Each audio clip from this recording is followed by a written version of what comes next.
Breaking news. స్థానిక సంస్థల ఎన్నికల నగారా మోగింది. ఎప్పుడెప్పుడా అని ఎదురు చూస్తున్న స్థానిక సంస్థల ఎన్నికలకు ఈసీ నోటిఫికేషన్ ప్రకటించింది. మొత్తం 31 జిల్లాల్లోని 545 మండలాల్లో ఎన్నికలు జరగబోతున్నాయి. రాష్ట్ర వ్యాప్తంగా ఉన్న 12,728 గ్రామ పంచాయతీలకు ఈ ఎన్నికలు జరగనున్నాయి. మొత్తం 1,12,242 వార్డులకు ఎన్నికలు జరగనున్నాయి. మొత్తం 3 విడతల్లో ఈ ఎన్నికల కమిషన్ నిర్వహించనుంది.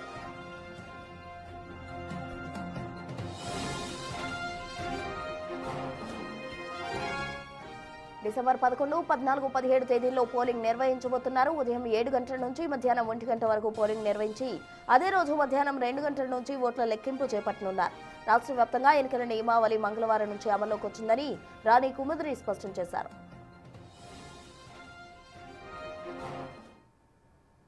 ఫేజ్ 1, ఫేజ్ 2, ఫేజ్ 3 ఇలా అన్ని ఫేజులు కూడా 31 జిల్లాల్లో జరుగుతాయి. కొన్ని మండలాలు ఒక్కొక్క ఫేజ్లో ఉంటాయి.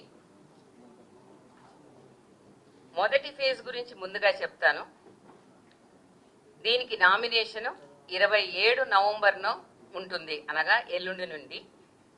నామినేషన్స్ 189 మండలాల్లో వేయవచ్చును. ఇవి 4,207,440 వార్డు స్థానాలకు ఎన్నికలు నిర్వహించడం జరుగుతుంది. వీటికి పోల్ డే 11 డిసెంబర్. మరి ఫేజ్ 2కు వస్తే నామినేషన్ 30 నవంబర్న ఉంటుంది. ఇవి 193 మండలాల్లో 4,333 సర్పంచ్ స్థానాలకు, 38,350 వార్డు స్థానాలకు పోల్ డే 14 డిసెంబర్న జరుగుతుంది. ఇక లాస్ట్ పోలు అన్ని జిల్లాల్లో 31 జిల్లాల్లో 182 మండలాల్లో 3వ డిసెంబర్ రోజున నామినేషన్ల స్వీకారం మొదలవుతుంది. ఇవి 4,159 సర్పంచ్ స్థానాలకు, అదేవిధంగా వాటితో పాటు 36,452 వార్డు స్థానాలకు ఎన్నిక 17th డిసెంబర్ రోజున ఉంటుంది. ఈ విధంగా మొత్తంగా ఈ షెడ్యూల్ ద్వారా 564 మండలాల్లో 12,728 సర్పంచ్ స్థానాలకు, 112,242 వార్డు స్థానాలకు ఎన్నికల డేట్లు ఖరారు చేయడం జరిగింది. రేపటి నుంచి తొలి దశ పోలింగ్ కు సంబంధించిన నామినేషన్లు స్వీకరిస్తామన్నారు ఎస్ఎస్సీ రాణి కుముద్రి. రెండవ విడత ఎన్నికలకు నవంబర్ 30 నుంచి, మూడో దశ ఎన్నికలకు డిసెంబర్ 3 నుంచి నామినేషన్ స్వీకరించనున్నారు. తొలి దశలో 4,236 సర్పంచ్ స్థానాలకు, 37,440 వార్డులకు ఎన్నికలు జరగనున్నాయి. రెండవ విడతలో 4,333 సర్పంచ్ స్థానాలు, 38,350 వార్డులకు పోలింగ్ జరగనుంది. ఇక మూడో విడతలో 4,159 సర్పంచ్ స్థానాలుండగా 36,452 వార్డులకు పోలింగ్ నిర్వహిస్తామని తెలిపారు. గ్రామ పంచాయతీ ఎన్నికలకు గ్రీవెన్స్ మాడ్యూల్ను కూడా మా యొక్క వెబ్సైట్లో రెడీ చేశాము, మీరు చూడవచ్చును. ఈ గ్రీవెన్స్ మాడ్యూల్ అనేది కొత్తగా ఏర్పాటు చేశాము. ప్రస్తుతం కొన్ని రోజుల వరకు ఇది మా వెబ్ పోర్టల్ ద్వారా మీరు ఎవరైనా సరే కంప్లైంట్లు ఇచ్చుకోవచ్చును. 2-3 రోజుల తర్వాత లేదా వారం రోజుల తర్వాత అయినా సరే మేము దీని యాప్ ద్వారా డౌన్లోడ్ చేసుకునే వెసులుబాటు కూడా కల్పించాలని అనుకుంటున్నాము. ఒక కాల్ సెంటర్ కూడా ఏర్పాటు చేశాము. ఆ నంబర్ కూడా మీకు మేము మా ఒక పిఆర్ఓ డెస్క్ ద్వారా మీకు తెలియజేస్తాము. అది you can see it flashing on the notice. EC ఎన్నికల స్కెడ్యూల్ను విడుదల చేయడంతో గ్రామాల్లో రాజకీయ వాతావరణం ఒక్కసారిగా వేడెక్కింది. గ్రామీణ పాలనా పీఠాలు కైవసం చేసుకునేందుకు రాజకీయ పార్టీలు, స్థానిక నాయకులు ఇప్పటి నుంచే తమ వ్యూహాలకు పదును పెడుతున్నారు. సాధారణంగా గ్రామ పంచాయతీ ఎన్నికలు పార్టీ గుర్తులతో జరిగినప్పటికీ ప్రధాన పార్టీలైన కాంగ్రెస్, బీఆర్ఎస్, బీజేపీలు తమ మద్దతుదారులైన అభ్యర్థులను నిలబెడతాయి. ఈ నేపథ్యంలో ఆయా పార్టీలకు చెందిన స్థానిక నాయకులు, కార్యకర్తలు అభ్యర్థిగా ఎంపికపై కసరత్తు మొదలుపెట్టారు.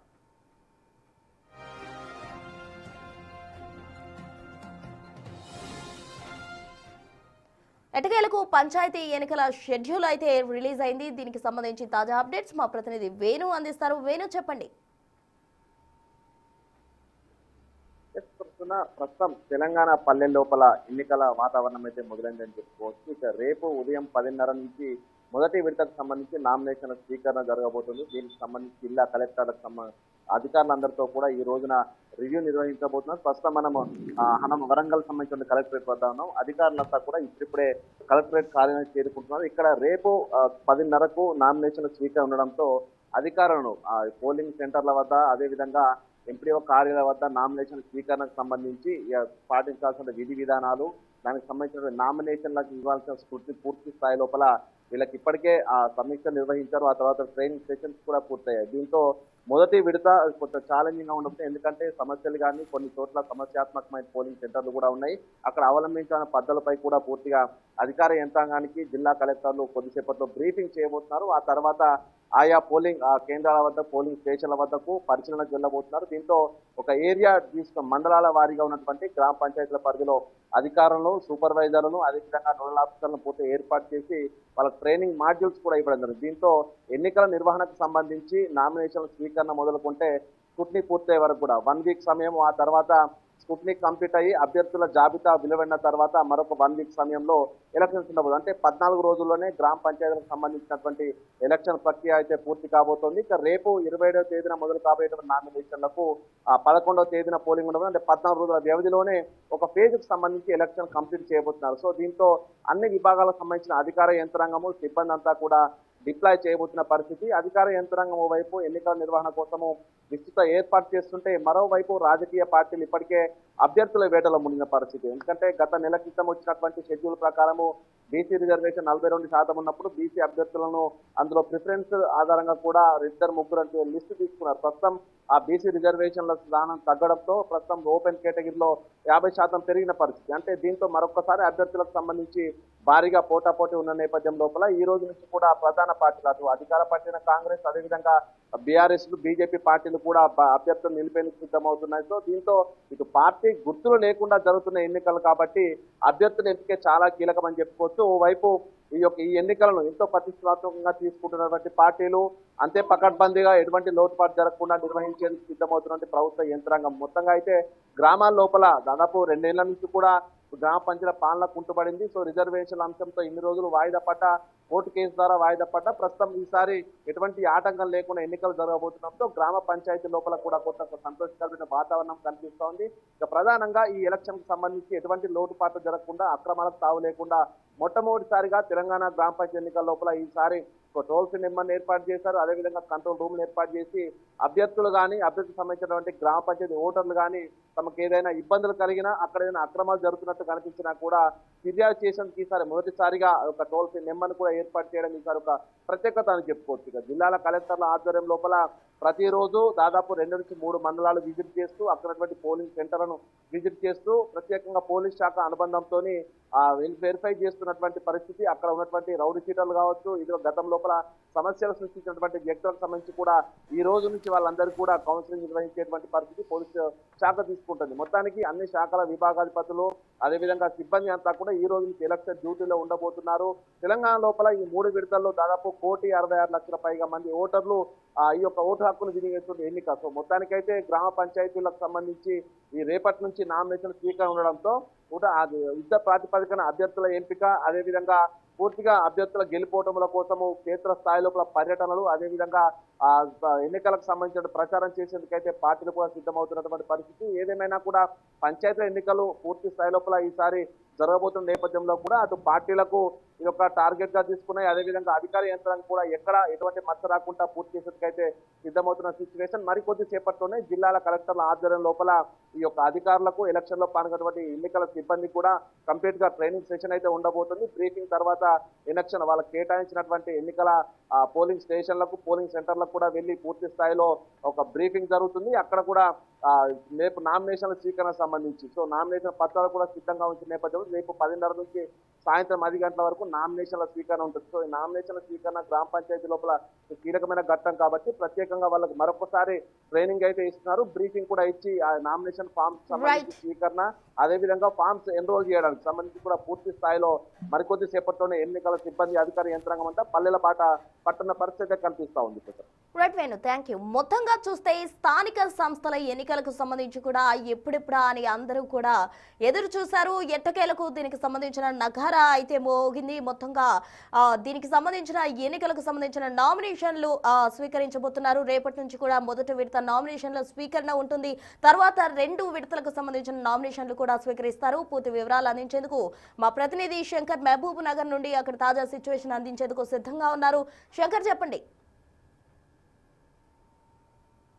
ఎస్ ప్రసన్న, ఉమ్మడి పాలమూరు జిల్లాలో పంచాయతీ ఎన్నికల నగారా మోగింది. మొత్తం 77 మండలాలు, 16,678 గ్రామ పంచాయతీలు, 15,121 వార్డుల్లో కూడా ఈ ఎన్నికలు జరిగేందుకు సర్వం సిద్ధమవుతున్నాయి. దీంతో ఒక్కసారిగా జిల్లాలోని గ్రామ పంచాయతీలంతా కూడా పూర్తి హడావుడి వాతావరణం మొదలైంది. ఎప్పటి నుంచో ఎదురు చూస్తున్నటువంటి పంచాయతీ ఎన్నికల కోసం తమ సర్పంచులుగా పోటీ చేయాలని ఉవ్విళ్ళూరుతున్నటువంటి అభ్యర్థులంతా కూడా ఈ యొక్క రిజర్వేషన్ల ప్రక్రియ ఖరారు కావడంతో పూర్తి స్థాయిలో తాము కూడా బరిలో ఉండేందుకు రంగం సిద్ధం చేసుకుంటున్నటువంటి సిచ్యువేషన్ కనపడుతుంది. ఇది 3 విడతల్లో ఈ యొక్క పంచాయతీ ఎన్నికలు జరగబోతున్నాయి. ఉమ్మడి పాలమూరు జిల్లాకు సంబంధించినటువంటి 1678 గ్రామ పంచాయతీలు, 15,121 వార్డుల్లో దీనికి సంబంధించినటువంటి పంచాయతీ ఎన్నికలు జరగబోతున్నాయి. కాబట్టి ఇప్పటికే ఎన్నికలకు సంబంధించినటువంటి కోడ్ అమల్లోకి వచ్చింది. దీంతో ఒక్కసారిగా పూర్తి స్థాయి వాతావరణం మారిపోయింది. రేపటి నుంచి అంటే 27 నుంచి 29 వరకు కూడా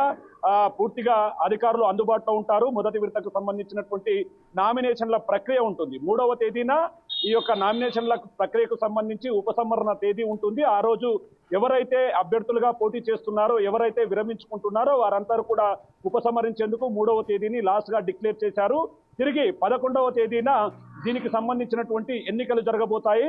మొత్తంగా మొదటి విడత 11వ రోజు ఎన్నికలు జరిగిన తర్వాత అదే రోజు ఫలితాలను ప్రకటించే విధంగా కూడా ఈ యొక్క ఎన్నికల సంఘం నిర్ణయం తీసుకోవడంతో ఒక్కసారిగా ఉమ్మడి పాలమూరు జిల్లా వ్యాప్తంగా ఉన్నటువంటి మొత్తం వాతావరణం వేడిగా కొనసాగుతుంది. ఒకవైపు కాంగ్రెస్ పార్టీ, మరోవైపు బీజేపీ, బీఆర్ఎస్ పార్టీలు కూడా ఈసారి స్థానిక సంస్థల ఎన్నికల్లో తమ సత్తా చాటుతామని చెప్తున్నప్పటికీ జూబ్లీహిల్స్ ఎన్నికల తర్వాత కాంగ్రెస్ పూర్తి స్థాయిలో విజయంతో ముందుకు వెళ్లడంతో ఒక్కసారిగా స్థానిక సంస్థల ఎన్నికలు కూడా తమకు అనుకూలంగా వస్తాయని చెప్పి కూడా ఆశాభావం వ్యక్తం చేస్తున్నటువంటి పరిస్థితి ఉమ్మడి పాలమూరు జిల్లా వ్యాప్తంగా కనిపిస్తుంది. ఇక ఇప్పటికే బీసీ, ఎస్టీ, ఎస్టీ రిజర్వేషన్లతో పాటు జనరల్ రిజర్వేషన్లకు సంబంధించినటువంటి విషయంలో ఒకవైపు స్థానిక సంస్థల ఎన్నికల అధికారులు కావచ్చు, మరోవైపు రిజర్వేషన్ల ఖరారు ప్రక్రియను కూడా కంప్లీట్ చేశారు. మహిళలకు సంబంధించి 50% రిజర్వేషన్లు మించకుండా పూర్తి స్థాయిలో దాన్ని దగ్గరుండి అధికారులు పూర్తి చేసినటువంటి పరిస్థితి అయితే ఇక్కడ కనిపిస్తుంది ప్రస్తుతం. ఇక ముఖ్యంగా చూస్తే గతంలో ఎప్పుడైతే కాంగ్రెస్ పార్టీ 2 సంవత్సరాల క్రితం అధికారంలోకి వచ్చిందో ఆ రోజు నుంచి ఈ రోజు వరకు కూడా స్థానిక సంస్థల ఎన్నికలు ఎప్పుడు వస్తాయా, దీనికి సంబంధించి ఎప్పుడు ముందుకు వెళ్ళాలని చెప్పి కూడా అందరూ ముందుకు వెళ్తున్నారు. ఇలాంటి క్రమంలో ఇప్పటికే ఆయా జిల్లాలకు సంబంధించినటువంటి ఎమ్మెల్యేలు అంటే ఉమ్మడి పాలమూరు జిల్లా వ్యాప్తంగా ఉన్నటువంటి 5 జిల్లాల్లో కూడా ప్రధానంగా నాగర్ కర్నూలు, వనపర్తి, మహబూబ్ నగర్, నారాయణపేట ఉమ్మడి జిల్లాలకు సంబంధించినటువంటి నేతలంతా కూడా ఇప్పటికే కసరత్తులు మొదలు పెట్టారు. ముఖ్యంగా స్థానిక సంస్థల ఎన్నికలకు ముందే డీసీసీ అధ్యక్షుల పదవి ఎంపిక కూడా పూర్తి స్థాయిలో ఖరారు కావడంతో బీసీలు కూడా ఉత్సాహంతో ఉన్నటువంటి పరిస్థితి. ఎస్సీ, ఎస్టీ రిజర్వేషన్ల ప్రక్రియను 2011 జనాభా ఆధారంగా కూడా డిక్లేర్ చేశారు. ఇక బీసీలకు సంబంధించినటువంటి రిజర్వేషన్ను 2024 కులగణన ఆధారంగా తీసుకున్నటువంటి పరిస్థితి కనిపిస్తుంది. ఏదేమైనప్పటికీ ఈ రోజు నుంచి మొదటి విడత, 2వ విడత, 3వ విడతకు సంబంధించి అభ్యర్థులు ఇప్పటికే క్షేత్రస్థాయిలో అధికారులతో ఒకవైపు రాజకీయంతా కూడా మంతనాలు జరుపుతున్నటువంటి పరిస్థితి కనిపిస్తుంది ప్రస్తుతం. Right Shankar, thank you. మొత్తంగా స్థానిక సంస్థల ఎన్నికలకు సంబంధించి కూడా షెడ్యూల్ విడుదల చేసింది ఈసీ. అయితే నిన్న అంటే మంగళవారం రాత్రి నుంచే దీనికి సంబంధించిన కోడ్ విడుదలైనట్టు కూడా వాళ్ళు చెప్పడం జరిగింది. మొత్తంగా స్థానిక సంస్థల ఎన్నికలకు సంబంధించి మొత్తం 3 విడతలుగా కూడా ఎన్నికలు జరగనున్నాయి. అయితే రేపటి నుంచి తొలి విడత ఎలక్షన్ కు సంబంధించి నామినేషన్ స్వీకరణ ప్రారంభం అవుతుందంటూ కూడా సమాచారం.